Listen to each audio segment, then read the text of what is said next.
Hello. Hello, hello. Oh, hey.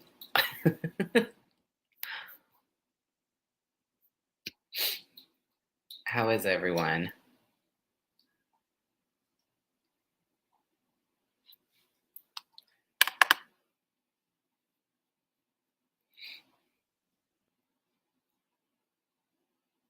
You've been helping me out so much. Oh, thank you. That's really sweet. Hi, everyone. Hello, hello. Happy Monday. It's not been too bad for a Monday for me, but it's been a little bit. I haven't been super motivated today. I was for like the first half of the day. Then 3 o'clock hit, and I was like, ugh. So I thought I'd hop on live to avoid doing homework. Where's everybody from?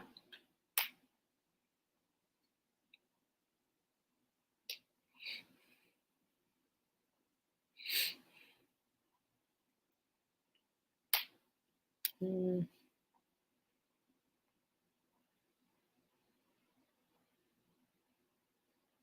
From Norway. Wow. I had a really good friend in college who's from Norway, from New York, all over the place. St. Louis, Florida. Okay, if you're over here on TikTok, I'm gonna start a poll uh, and see what you guys want to talk about a little bit today. North Carolina. I love North Carolina. It's so pretty out there. No idea how much your videos have helped through my divorce. I appreciate that. I always tell people like, I'm sorry you even relate to my videos because that means we've gone through something similar. But I'm always glad that they help and bring some sort of validation and clarity to everything.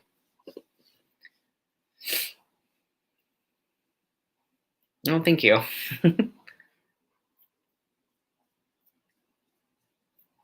So today is just kind of like an open Q&A thing. I have a poll going on TikTok, and that way, if y'all like have a specific topic you want to talk about, you can. I'm sorry, my dog got into something. What is on your nose? You know, you're not sneaky. The evidence is on your nose every time. Every time. You're not sneaky. um, hey. By the way, guys, just so while everybody's kind of hopping on, we're getting settled. um,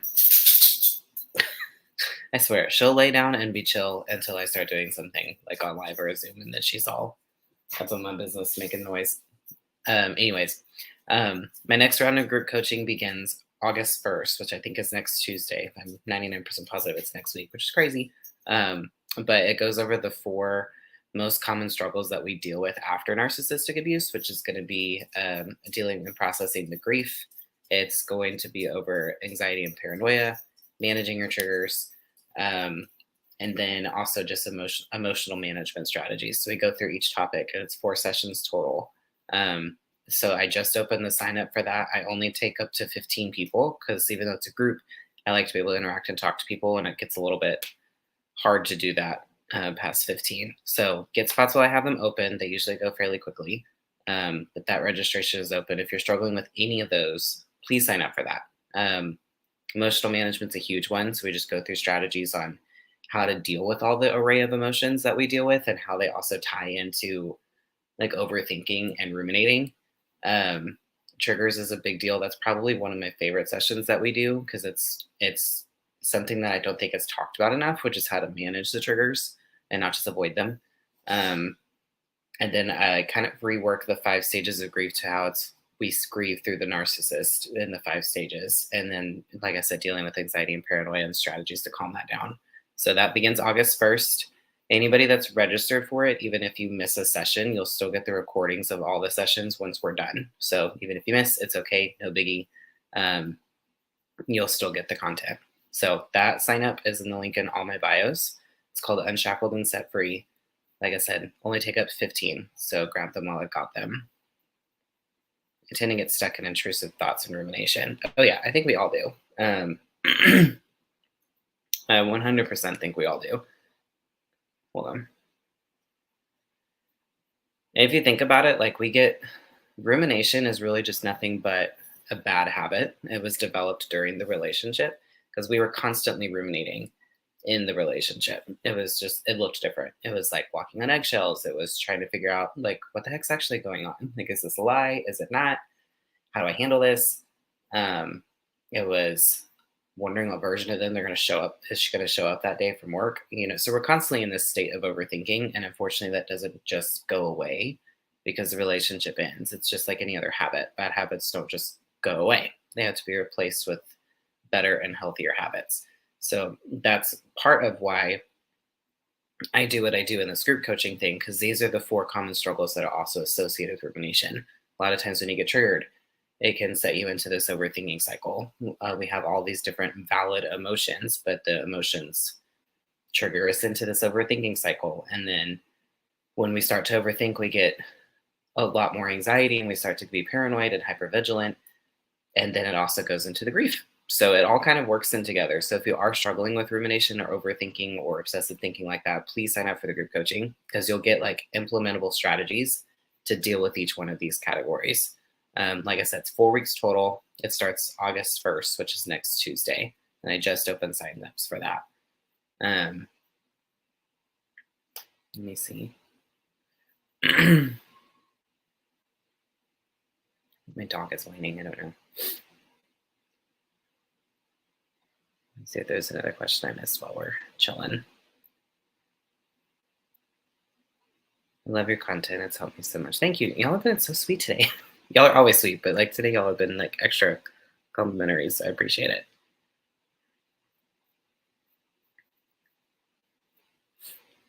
Okay, let's see. As of right now, obsessive thinking is leading the poll. It usually does, because I think we all deal with it. That's one of those things that it's very specific in this niche, but that's why I talk about it so much, because I don't think it's talked about enough. And it is such a normal process of this cycle. But for me, it was the part that was the hardest to get over. Like, it felt very addictive and I felt very out of control of my own mind and my own thoughts. And he was the first person I thought about when I went to bed, first person I thought about when I woke up, and the last thing I thought about when I went to bed, off and on in between all day. It was exhausting. And so that's why I talk about it a lot, because I know how much of a struggle it is. And I also know how difficult it is to get out of it. And that's why mostly everything that I do and most of my resources are centered around that.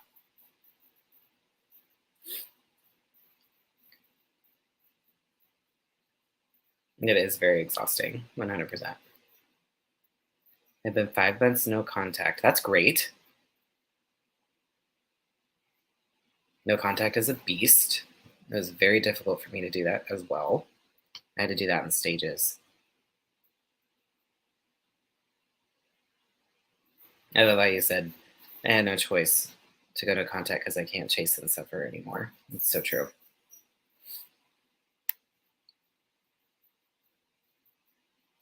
Oh, wait, hold on.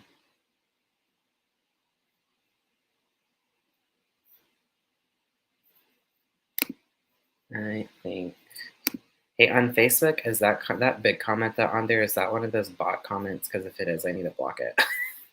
They even hop on lives now. It's crazy.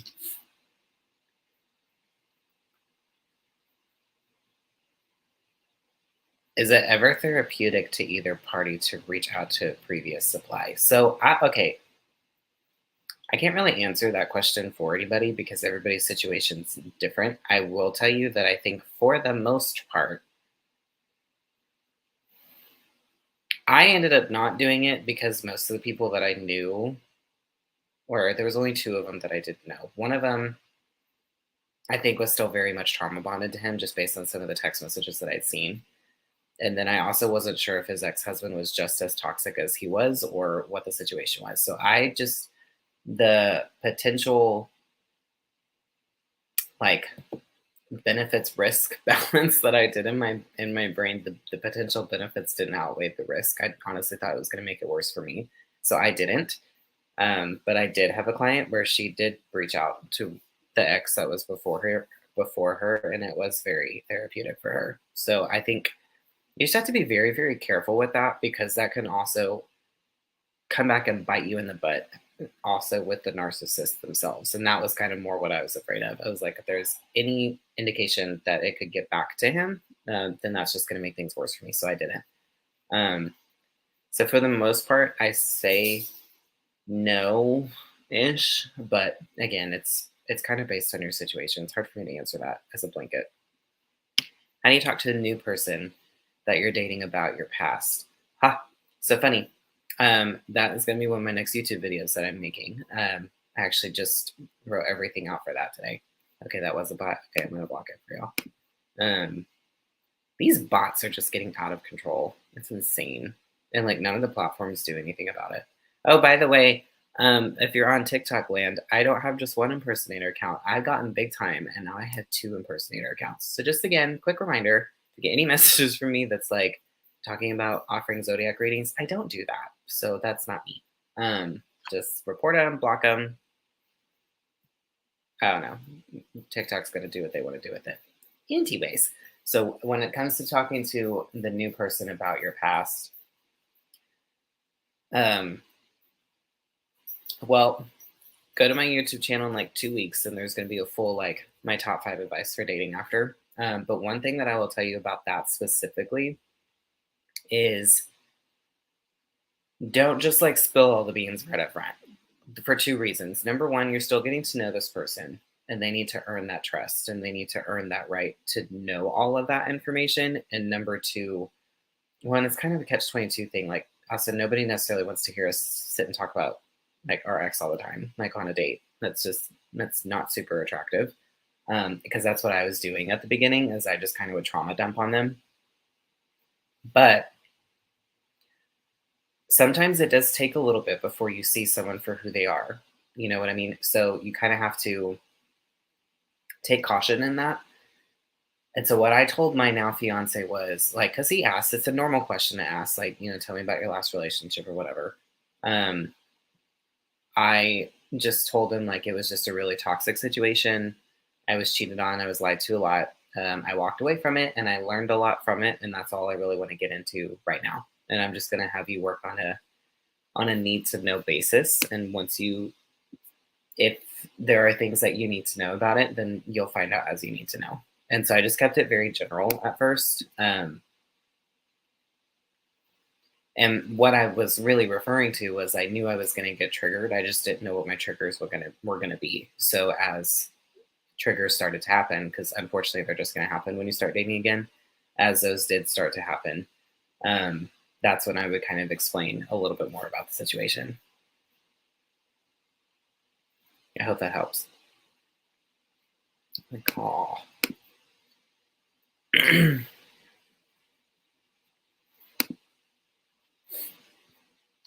I got that one blocked too for y'all on Facebook.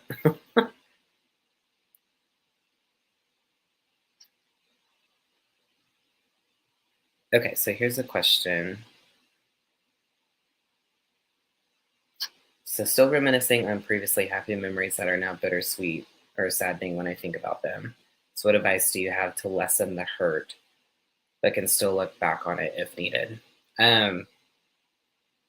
I dealt with this quite a bit. There was a period of time where I really struggled with this, like kind of reliving and dealing with the good memories. And honestly, those triggers are almost more frustrating for me than the triggers that made me think of the bad stuff, because it caused me to get confused. And even though I was never tempted to go back, it just was like, it would make those questions of, well, was it really as bad as I thought that it was? So it was very confusing and I did not like it.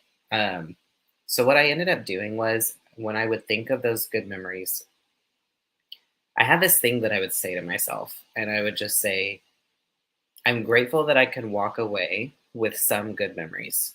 However, all the good memories combined don't outweigh the fact that he made me feel unsafe in my own home. And I would just leave it at that.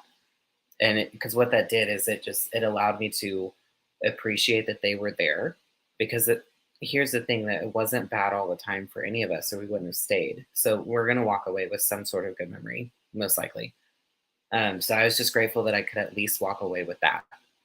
But all of them combined, it could not weigh everything else. It could not weigh the fact that I was lied to throughout the entire relationship. It couldn't outweigh the fact that my body was violated by him in the sense of he was chronically cheating for the last 5 months, and I had no idea. It was the fear that was instilled in me, especially that last night when things got really bad. All of the good memories combined couldn't outweigh any of that for me because none of that should be happening. So, like, I shouldn't have to compromise any sort of my peace in order to have those good memories. And so I would just kind of have to have this conversation with myself. Um, and that did help. It was very frustrating.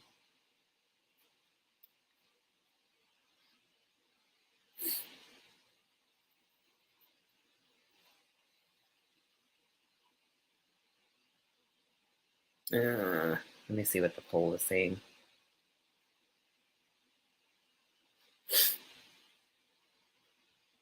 Oh, we have a shift in the poll. Managing emotions is now in the lead, and obsessive thinking is pretty close behind it. Well, and that makes sense too, because like the emotions tie into the obsessive thinking. I'm like, I don't. Hold on, y'all.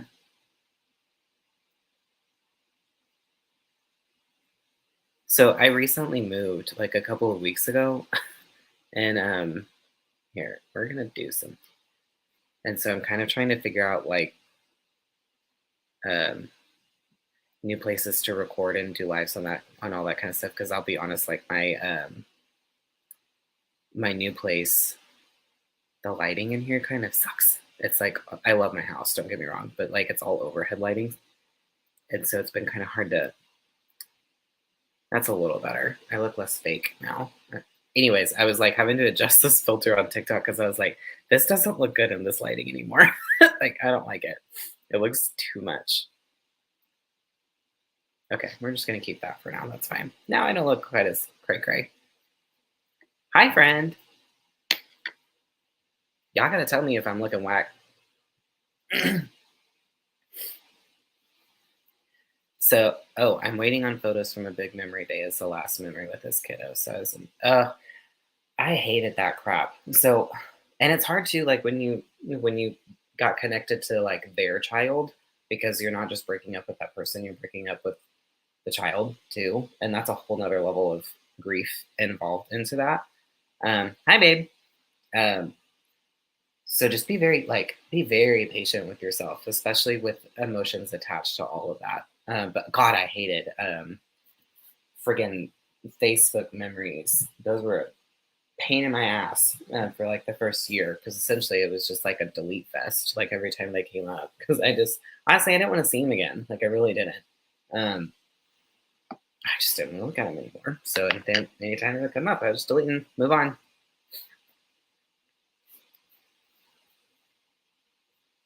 Okay, so over on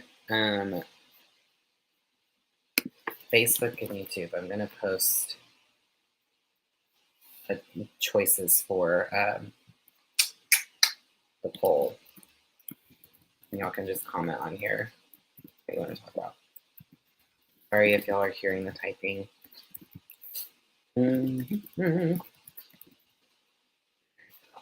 Hold on. I needed an energy drink, but I'm out of them.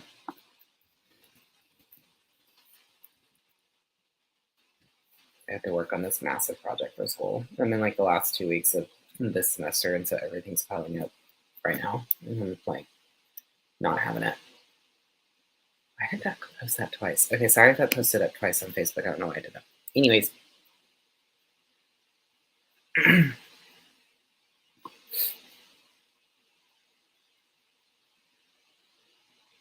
Congratulations on your move. Thank you.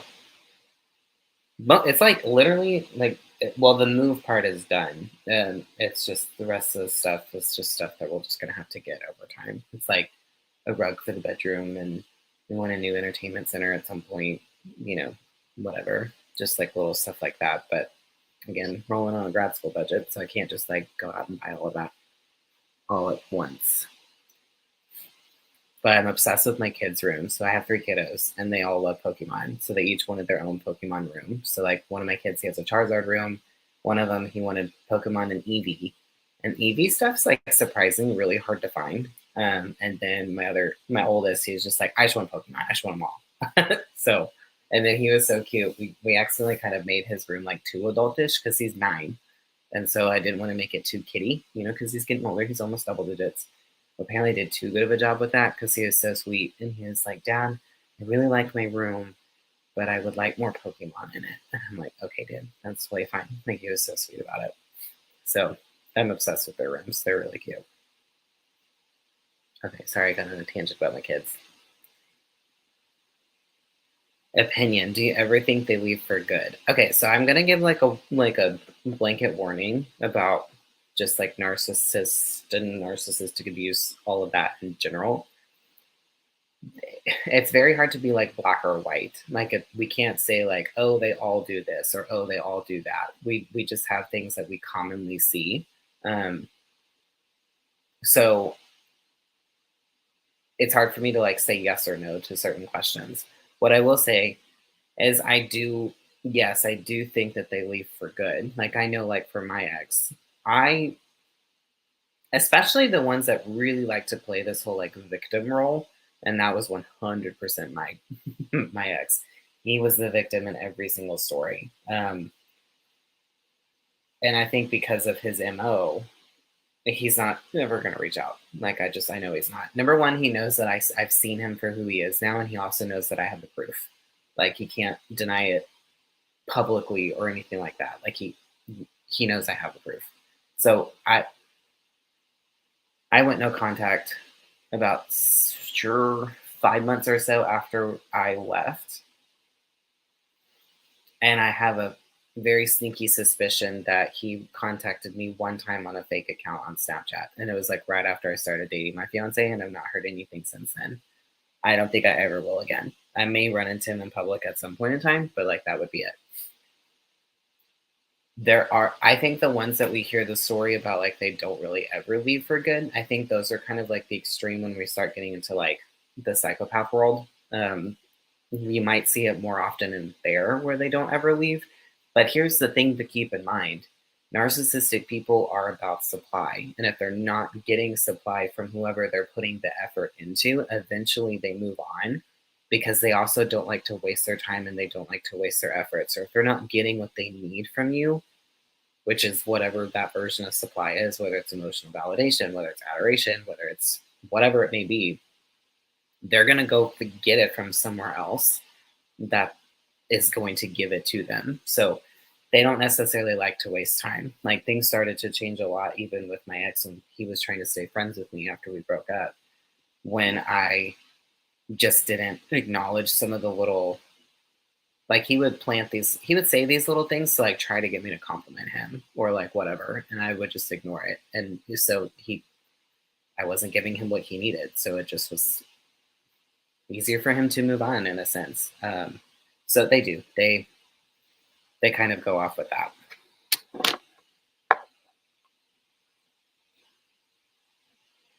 I'm sorry, I just realized that my fan on my computer is going off. I don't know how to get it to stop. It's probably making it hard for you guys to hear. I gotta get a new system figured out in this house, y'all. Let me just hold my phone.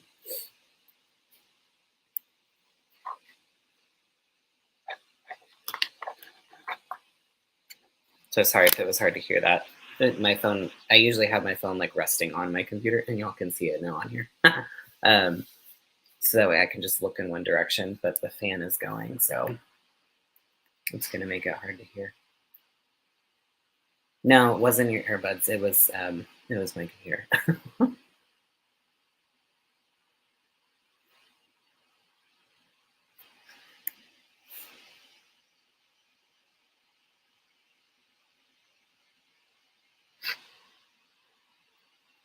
Okay. So what questions do you guys have? We can really talk about anything. Otherwise, I just sit here awkwardly and not knowing what to say on lives. If you're on TikTok, is it at least a little better with me holding it, or can you still hear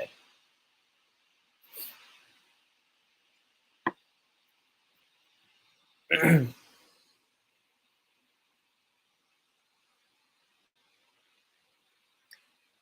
Okay, so this question says, can they ever change? Okay, so here's my opinion. I truly do believe that anybody has the capacity to change. Um, but I think for narcissistic people, it's very difficult for them to make that change. And I think that change, well, I don't think I know. The change doesn't happen overnight. It takes a very long time for change to get into effect. So when you have these folks that try to reach out to you after like 4 weeks after you left and they're talking about all this change that they've made and all this and all of that, I have a very hard time believing that because you can't heal from this overnight. So how can they change core parts of who they are overnight at the same place? But do I think that change is possible? Absolutely, I do. And the reason why is because I'm getting my doctorate in the mental health field. I believe that anybody can have a productive and healthy life if they decide to put the work into it. But so it's just the statistics of people that struggle with these tendencies. And I'm not even talking about the disorder. I honestly don't care about the disorder. But people that do have these tendencies, it's just very difficult for them to reach that point of not just being aware that they have the problem, but also, but just making the change with it. There's like this theory, it's called the trans theoretical theory of change or model of change or something like that. But it's essentially there's like 5 stages. And the first stage is what's called pre-contemplation, which is where you don't even realize you have a problem. And then stage two is contemplation, which is you address that like your habits or your behaviors might be problematic in your life.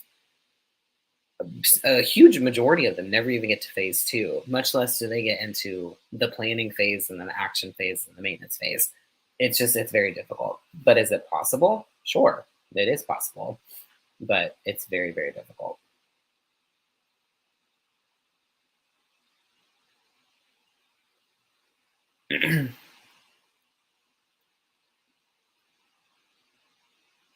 Discussing my experience with someone who hasn't experienced an emotionally abusive relationship is heartbreaking. And it is heartbreaking and it's hard.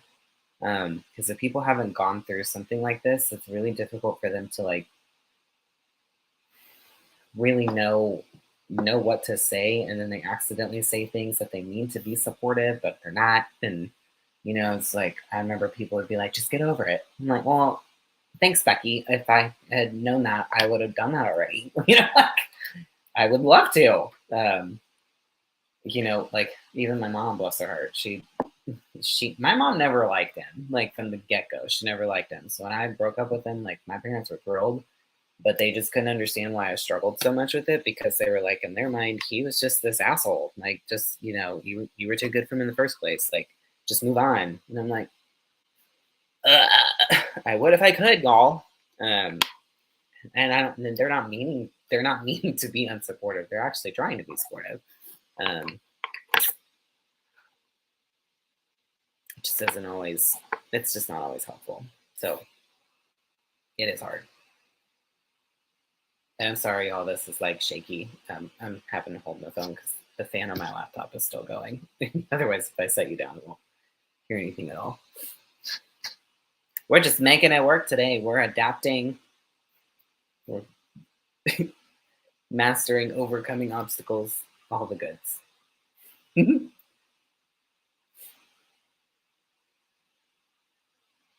Oh, I was gonna say, oh, but not anymore. Oh, wait, y'all are getting a complete view of Miss Wolverine. I thought I had my headphones out here, but they might be in the living room. So I could do that. It's fine. Whatever.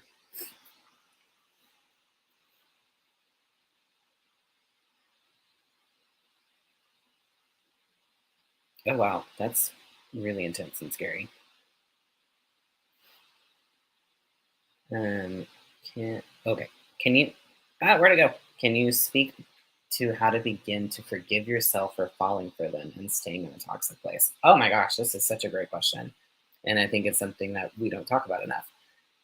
So I actually spoke on this a little bit in a video that was posted on my YouTube like last week. So if you want like to kind of hear my whole concept and mindset on forgiveness aspect in general, check that out. And it's called "Should You Forgive Your Narcissistic Ex?" But I talk about forgiving yourself towards the end of it. And here's the thing: One of the reasons that it gets so hard for us to be able to forgive ourselves after we get out of these relationships is because we are looking at our past self from the perspective of our current knowledge. And what I mean by that is you're in this place where you have learned now about the abuse cycle. You've learned about toxic traits. You have, you've started to see what happens when we don't set boundaries. You have a new set of standards and you have a new knowledge base. And what happens is that we tend to look back on our past self and in the relationship with this new set of knowledge and new set of boundaries, and we try to hold our past self to the standards and the knowledge that our present self has. And when we do that, there's a disconnect, and we can get really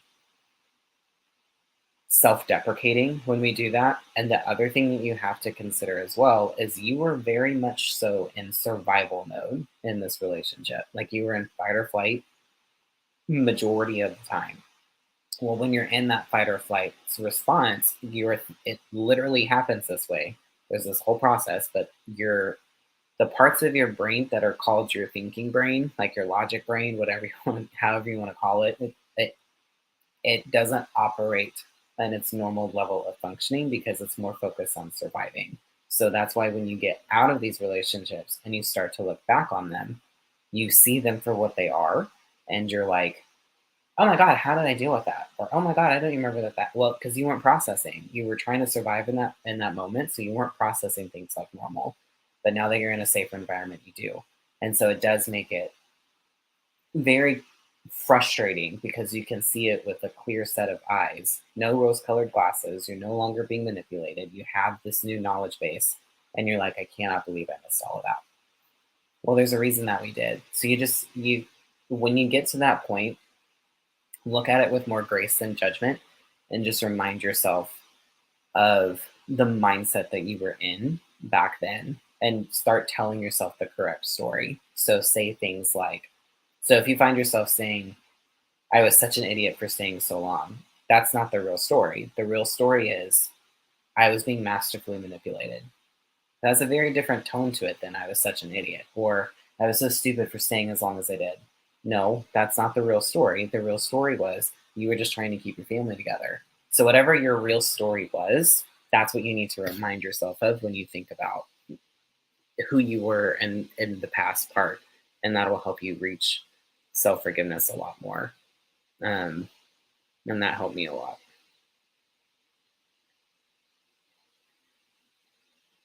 Does it get easier to stop talking about it after going through healing steps? It does. And it's just, okay, I'm only laughing because it's like, oh yeah, you'll get to the point where you don't want to talk about it again. And I'm a content creator. Well, that's all I do is talk about it. But I don't talk about it outside of this world anymore. I haven't for a long, long time. But yeah, like it was like at the beginning, I had this like, I literally couldn't stop talking about it. I was just like, sorry for this analogy, but it was just like diarrhea of the mouth. Like I literally it was like, I couldn't stop talking about it. I mean, and I was breaking professional boundaries. I was talking to like my customers about it. I was talking to coworkers about it. I was talking to my friends about it, like all this kind of stuff. I literally couldn't stop. Um, and you do just kind of, some of that does require work. Like you do have to find ways to help you redirect your thoughts and redirect, like, because we'll naturally kind of just start going down that path. And we do have to figure out ways to kind of redirect ourselves, both physically and mentally. Because it is, and so I kind of had to force it a little bit where it's just like, nope, I'm not gonna talk about it. I'm not gonna talk about it. So instead of talking about it, what I started to do is I started to journal about it. Um, and that helped me a lot. And yes, the more that you heal and the more that you move forward and the more you start to reclaim your life and create new memories and all that kind of stuff, you don't really think about it as much as you used to. And it's kind of like you wake up one day and you've gotten yourself to this place of indifference. Um, so it does get easier over time, but there was a period of time at the beginning where I almost had to like force myself to do it. Um, and I started to channel it in journaling instead of talking about it to anybody that would listen.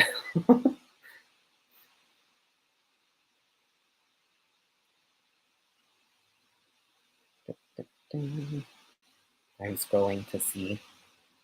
So again, just a reminder, you guys, like while I'm scrolling through comments and stuff, my group coaching, it's called Unshackled and Set Free.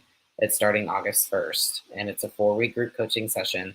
We go through the 4 most common struggles after leaving a narcissist, which is managing your emotions, learning how to reduce the intensity of your triggers, dealing with anxiety and paranoia, and also differentiating the two of those, and then also processing the grief. Like I said, it's 4 sessions total. If you miss a session or anything, it's no big deal because I send you the recordings of the sessions after the last one, so you'll get all the content. I just opened the registration this week. My voice just literally stopped working. I only take a max of 15 people just to try to keep the group smaller and more intimate. And you can get the information for that in my bio, but you can also feel free to send me a DM if you have any questions on it or want to know more about it. I'll answer any questions that you've got. But I do have that coming up. And group coaching is honestly one of my favorite things that I do because it allows other people to connect. We do like on-call exercises and worksheets and like all that kind of stuff. I really like the group coaching. 4 months today since I left. Congratulations, after 8 years. Wow. It feels like I'm so lost. Well, remember, 4 months out is very, very early, and especially after 8 years. That's a long time. That's a significant amount of time in your life. So just keep taking it. You just have to take it one day at a time. Be very patient with yourself. And sometimes at the beginning, you're taking baby steps forward, but there's still steps forward.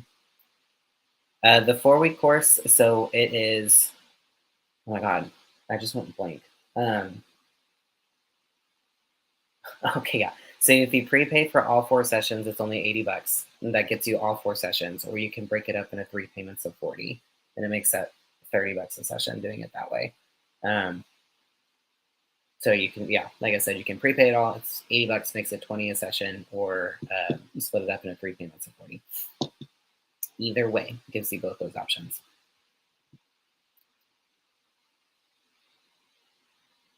Oh my gosh.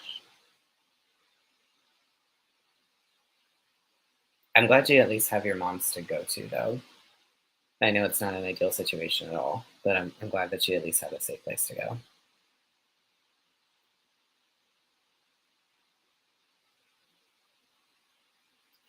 Any questions over on the Facebook world? It's hard when you've been in a relationship like this, like I should have known. You know, I know, I understand how we feel that way about how we feel like we should have known. And I can't say this for everybody, but I know I can say for myself, there were so many red flags that I ignored. Like so many. That in a way I did know. But I am a freaking Taurus through and through. I am stubborn as hell. And I really wanted to be wrong. And I also really wanted to prove everybody else wrong about him. And so I ignored a lot of it. And so that's why, here's the thing, that's why when I found out everything that I found out, it really didn't surprise me because I saw so many red flags at the beginning. The only thing that absolutely surprised me and took me for a loop was the cheating. And now, with that said, during the relationship, I really, really highly suspected that he was, but I couldn't find the proof of it. But the only reason why I truly believe that he didn't do that is because during the relationship, he always would say like, "Oh, my ex-husband cheated on me all the time, so I know what that feels like. I can never do that with somebody." And I'll be honest, it was like one of the few things that he would say that I genuinely felt like he meant it. Like it looked so genuine when he said that everything else I was finding out, I was like, well, not surprised at that, but at least he didn't cheat. Oh, I'm not surprised at that, but at least he didn't cheat. So then when I found out that he did, it was like whatever leftover version of the facade that was there just shattered. Because I was like, wow. I didn't know him at all. Like, I didn't know him at all. That's when I felt the most broken, is when I felt that out. Turned out I was never broken. I was just deeply wounded. But that was the worst for me.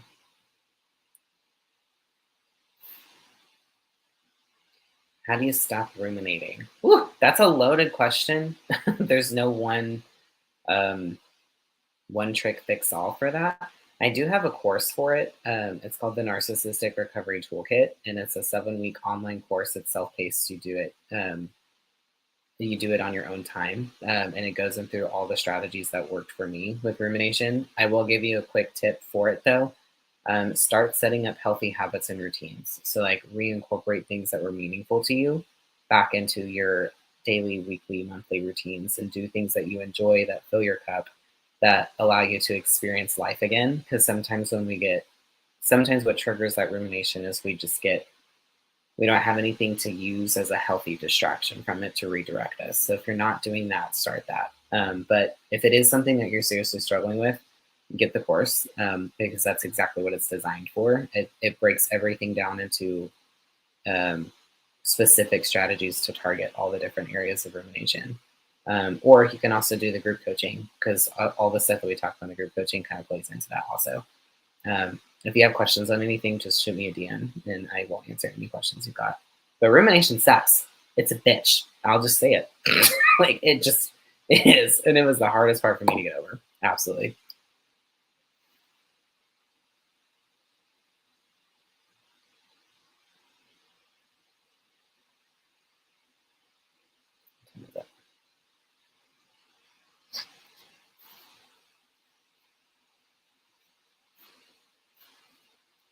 Make sure I didn't miss any other ones back here. Facebook, y'all are dealing with all the bots today. I've only blocked like 4 of them already.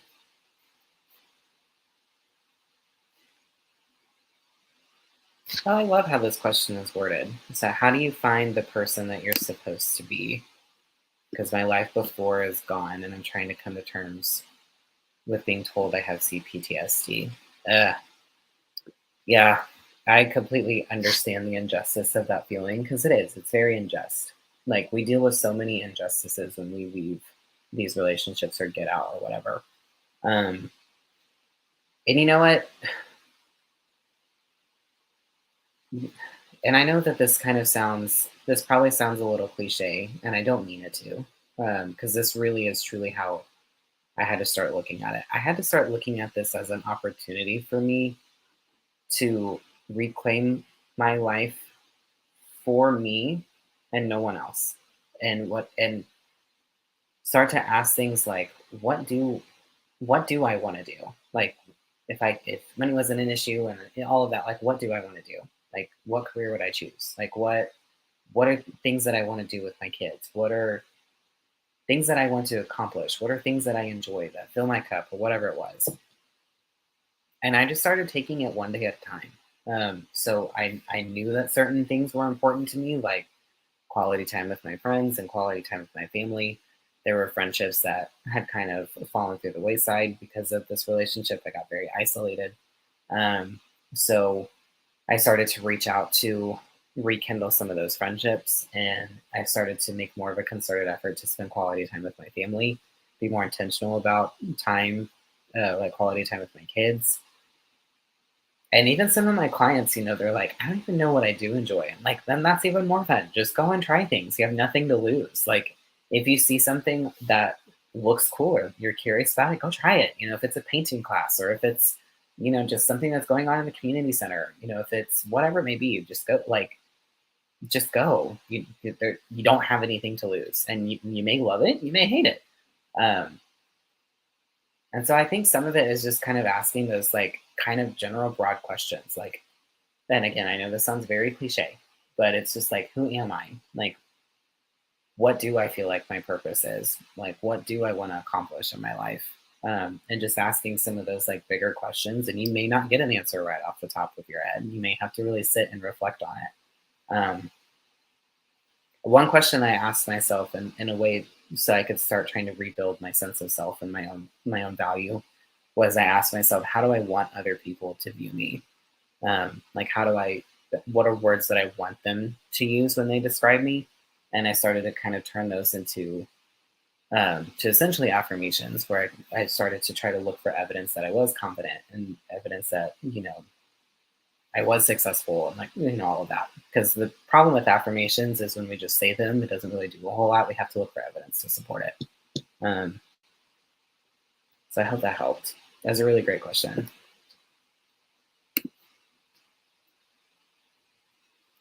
Hey,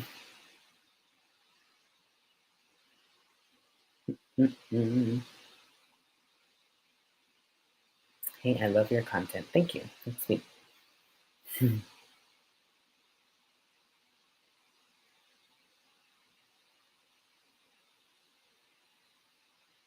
Mm.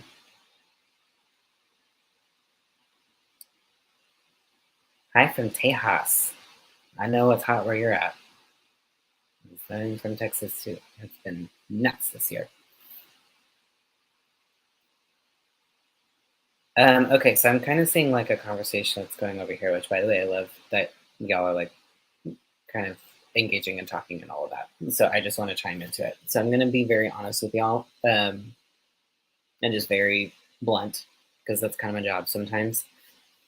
If you've gotten into a position from somebody where, for whatever reason, they have either scared you to the point or whatever it is to where you feel like you have to flee your home and go stay somewhere else just for safety, or just even a sense of emotional peace, um, I would be very, very leery of going back because here's why. And I'm talking, yes, I already talked about earlier that I do believe that anybody can change, but I'm talking about years of therapy, of strategies, of working on things, and all of that. And here's the danger of going back, especially so quickly. When you go back, what you are telling them is they got away with it because you went back. Like, so you're going back, and that message is, I got through this, or I got away with this. So let's see how much further I can take it this time because I know that she'll come back if I just do this. So, and they keep pushing that line and keep pushing that line and keep pushing that line. And it can put you in a very dangerous situation. Um, so if they're just be very, very leery about that because it doesn't, it might be better for a period of time, 2 weeks, 3 weeks, maybe 3 months, but it does come back and it does get worse. And I know that sucks to hear, but it is what it is. And I would rather be honest than sugarcoat that. And I know that's not easy. I genuinely know that's not easy to hear. It's very painful to accept that. Um, but you have to do what you have to do to be safe. That's the biggest thing.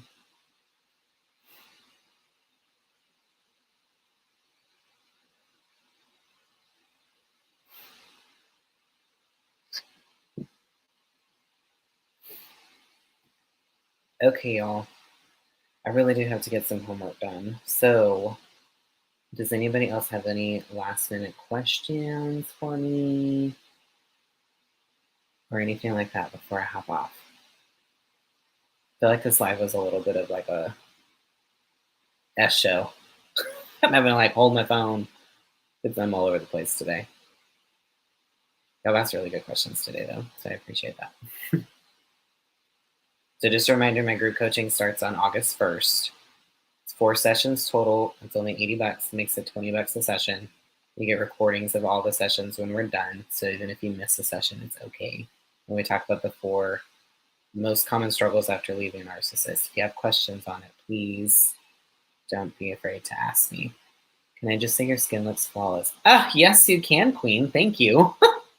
I actually turned and I really take that compliment because earlier in the live I turned my filter off because it looked so dumb. I shouldn't say that. That sounds mean to myself. It didn't. I did not like how it looked because I'm in a new environment and I'm like, ooh, I don't like the lighting with this filter, so I just turned it off. So I appreciate that. It's very, very sweet.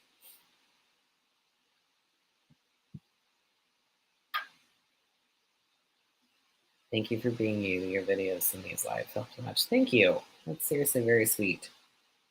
And I appreciate you guys always just giving me support and saying all of the incredibly encouraging things that y'all say. Because this, I'm not gonna lie, like this topic can be very heavy to talk about a lot. And there's been times where I've allowed myself to get to total burnout, and I just keep trying to just keep pushing through it and incorporating more rest and stuff. And honestly, it truly is like y'all's comments and DMs and stuff that keep me going. And when I question if I'm even making a difference and all of that. So it really is very, very much appreciated. And I probably don't say that nearly enough. I try to say it as often as I can, but it really does. In like a bird way? I don't know what that means. I can't tell if that's a compliment or a diss. Oh, okay, remember that we don't always necessarily attract narcissistic people. We have to remember that they're predatory in nature. So sometimes we do just miss that at the beginning, and that's okay. So it's more about valuing ourselves enough that when we do recognize the signs and the red flags in the cycle, that we value ourselves enough to take action. I think that when we say, "Oh, I just keep attracting narcissistic and toxic people," I think that's a very negative affirmation to say over yourself. And you have to remember that they are predatory. Like they seek out people with certain characteristics and stuff, and we just have to keep that in mind. So it's more just about learning how to know the signs. Oftentimes we know the signs, but we are telling ourselves a story that outweighs whatever we're seeing right in front of us. And we have to value ourselves enough to know, like, I'd rather be on my own than deal with all this crap again. Like I don't need this in my life. This is only going to take away from my life. It's not going to add value to it. Um, because that was part of my problem, is that I was so afraid of being alone that was why I ignored a lot of these red flags, because I was very codependent, and to me, like, my personal value reduced if I wasn't in a relationship, and that's not good. And now I'm at the point that I love my fiance to death. Whoa, low battery mode. Sorry, my battery apparently is low. I love my fiance and I cannot wait to marry him, but I would figure out a way to do life on my own again if I had to. You know, it doesn't make my life have less value. Would I be heartbroken and would I go through a grieving process and all that? Absolutely, I would. But my life wouldn't have less meaning. I would just be grieving because I lost a very important and significant relationship. There's a big difference. You know what I mean? Um, and I had to get to that point to where a relationship didn't complete me. It just added to, kind of like the Cool Whip on top of a pumpkin pie. You don't need it to make the pie, it just helps take it to the next level. That's what a relationship should be. You're the biggest help for me. Thank you. Oh, you know, it's so sweet today. It is like grieving a death because there's a future that you were planning with somebody just essentially died. There's a version of them that lived, that we fell for, that we're realizing no longer exists, and that's painful. We're grieving parts of ourselves that we sacrificed and let go of to make this relationship work. There's a lot of intangible things that you grieve when you leave when you leave a relationship like this, and it is grief. Which, by the way, that's week number 4 on my group coaching session, is processing the grief, because it is intense. All right, y'all. I do need, I really do need to work on this project. It's like 40% of my grade. So I'm going to hop off of here. But thank you guys for hanging out. I am going to go live again. I'm not going to tell y'all what time because I never really keep to my own schedule. I am going to go live again tomorrow night is the plan. At the very least, I'm going live again on Thursday. But my kids are out of town in Colorado this week, so I'm trying to go live a lot this week. So probably like a later live tomorrow, like post dinner time if I go tomorrow. So, yeah. I'm not going to promise it because I'm really bad at that. That's the goal, but I will for sure be live on Thursday. So I hope you guys have a good rest of your evening. If y'all have any questions about the group coaching or the course or anything like that, please don't hesitate to send me a DM. I will answer any questions that you may have. And outside of that, just thank you guys for allowing me to be a part of your healing journey and just entrusting me and with your stories. And again, I'm always sorry that you can relate to my content, but I'm glad I can at least offer clarity and validation. So you guys have a great evening, and I will see y'all at the next live. Bye.